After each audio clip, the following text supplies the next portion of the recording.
Монгол улсыг 2026-аас 2030 онд хөгжүүлэх 5 жилийн үндсэн чиглэл энэ баримтчгийн ном бидний гарт ирсэн. Цаг хугацааны хувьд цаглбарын хувьд ялэмгүй бас хоцорж орж ирвүү гэж харж байна. 11 сарын 30-нд бол их хурлаар батлах юм шиг байна. Ер нь 2026-аас 30 оны үндсэн чиглэлийг энэ засгийн газар боловсруулахдаа урдын засгийн газрын боловсруулж исэн үндсэн зарчмаас ер нь ялгаатай буюу ижил төстэй ер нь ахиц дэвшил авчрах, иргэдийн орлогыг нэмэгдүүлэх, өрхийн орлогыг нэмэгдүүлэх, дундаж давхаргын амьдралын чансаа энэ дундаж давхарга өнөөдөр яг байна уу үгүй юу гэдэг дээр бас ямар бодлого боловсруулсан. Өнөөдрийн Монголын нийгмийг, эдийн засгийг, ачааллыг нуруундаа авч явж байгаа энэ аж ахуйн нэгж, энэ хувийн хвшлийн байгууллага, жижиг дунд үйлдвэр, бизнес эрхлэгчдийн эрх ашиг ямар хэмжээнд хүргэх, тийм ээ? Тэгээд цаашлбал ер нь хөдөлмөр эрхлэх, иргэдийн тоог нэмэгдүүлэх, за тэн дундаа тэтгэврт гарсан иргэдийн хөдөлмөр эрхлэлтийг дэмжих, дахин хөдөлмөр эрхлэлтийг дэмжих тал дээр ямар нэгэн тусгай бодлогын асуудал энд орвоо. Эрүүл мэндийн даатгалын сан, нийгмийн даатгалын сан үеийн үед засгийн газар болгоны үед хил ам дагуулсаар л ирсэн. Тэгэхээр буруутай хүмүүсийн хуулийн байгууллагад шилжүүлэл ингээл чимээгүй орчих юм уу? Эсвэл тэдэнд яг тодорхой арга хэмжээ авч ер нь энэ эрүүл мэндийн даатгалын санг энэ эрүүл мэндийн яамнаас тусад нь гаргах энэ асуудал ер нь энэ засгийн газрын үед энэ байх болов гэж бас асуумаар байна. Тэгээд нийгмийн даатгалын шимтгэлийн асуудалтай холбоотой хууль эрх зүйн орчныг боловсруулах тал дээр бас л асуудал дагуулж байгаа. Аж ахуйн нэгжүүдэд маш их ачаал өрүүлсэн энэ асуудал дээр ер нь энэ үндсэн чиглэл энэ эх 5 жилд ер нь ямар байна? За учраа сайд хариулъя. Энэ дундаж давхаргыг тооцдог юм аргачлал бас байхгүй юм бэл. Тэгээ манайх ер нь дундаж давхаргыг яг тийм тооцож үзэг. Яг юм аргачлал байхгүй. Тэгээ статистикүүд хоорондоо зөрдөг. Тэгэхээр бид бол эхлээд дундаж давхаргыг тооцдог аргачлалаа боловсруулалт дуусгах нь бидний хувьд тулгымцсан асуудал.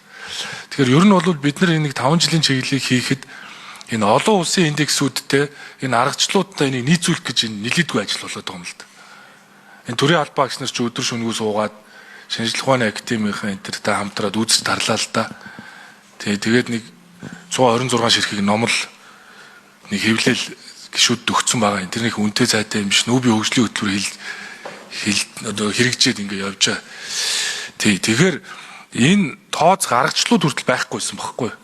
Тийм учраас энэ аргачлалаа боловсруулад бид нар энэ аргачлалыгаа тусламжтайгаар дундаж давхаргын хэмжээг 20%-аар нэмэгдүүлэх зорилтыг л тавьж байгаа. Хоёрт бол дундаж давхаргыг нэмэгдүүлэхэд бол эдийн засгийн өсөлттэй бол шууд хамааралтай. Тэгээ энэ хүрээндээ бол бид нар хэд хэдэн зүйлийг хийнэ. Түрүүн бас дурдгаж байгаа инфляцийг зорилт түвшинд хадгална. Монгол банкны зорилттой түвшинд хадгалах бодлого зорилтыг альч ямар ч үед засгийн газар байгуулагдсан энэ 5 жилийн чиглэлийнхаа дагуу дараах тоон үзүүлэлтүүдийг барина. За ингээ эдийн засгийн тогтвортой өсөлтийг бол хадгалнаа. Тэр 5.1-ээс 6% хүргэхээр хадгална. За бизнесийн таатай орчин бүрдүүлэх буюу ажлын хүчний оролцооны түвшин одоо бол 61.9 байна. Үүнийг 65% хүргэнэ. Тэгвэл 1%-аар энэ 5 жилийн тутам өснө гэдгийг нөгөө төсвийн эрхэм захирагч нарын үр дүн дээр индикаторуудаар хэмжигдсэн. Тэгээ энэ тийм их гайхалтай биш л те. Уг нь энэ хувийн хвшлийн дээр мэдээ одоо Бачимгийн гишүүн дээр бүгдээрээ л мэдээ. Ер нь Монголын том аж ахуйн нэгжүүд угаасаа л KPI тавиал тэгэл хэмжээл цалин ус урамшуулаад тооцоо явуулдаг. Бид л нэг тийм хоцрогчод байгаа болохоос биш хувийн хвшил бүгдээрээ л KPI-аар үнэлэл явж байгаа шүү дээ. Энэ нэг тийм гайхалтай юм биш. Тэгэхээр бид нар бол энэ удаа бол илүү хэмжиж болох үзээр хийсэн учраас та нар ажлын хүчний оролцооны түвшин 65% хүргэн шүү. Үүн дээр салбарын үр дүн юу аах вэ? Аль салбар оролцох уу? Аль төсвийн ерөнхийлөн захирагч нар оролцох уу гэдгийг хатуу тавиад явж байгаа.